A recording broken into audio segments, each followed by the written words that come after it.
Hello everyone. Today we are going to discuss about tricks for addition of large numbers mentally.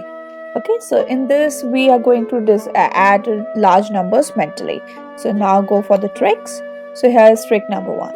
So example 1 is 859 adds 596.